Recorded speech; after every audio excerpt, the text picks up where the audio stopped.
Jerusalem now enjoyed centuries of relative prosperity and stability.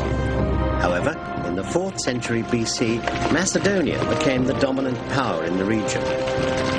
Alexander the Great defeated the Persians in 331 BC in Syria, and Jerusalem became the capital of the ancient Greek province of Judea.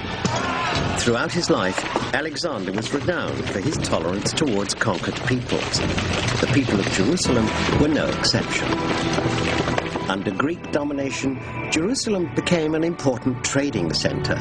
Many of its Jewish inhabitants, however, sought commercial opportunities elsewhere, such as at Alexandria in Egypt. Although these Jews were now physically separated from their capital and compelled to learn the languages and customs of their new homelands, all Jews were required to pay an annual tax for the upkeep of the Jerusalem temple. Jerusalem and its legacy remained the focus of all their rituals. Following the death of Alexander in 323 BC, Judea became the responsibility of the Egyptian Ptolemaic dynasty. For the whole of the 3rd century BC, Jerusalem remained largely free of major upheavals. But in 198 BC, Egypt was defeated by the Syrian forces of King Antiochus III and lost control of Judea. It was an event with devastating consequences for Jerusalem and the Jews. Greek civilization began to erode the authority of the Jerusalem priesthood.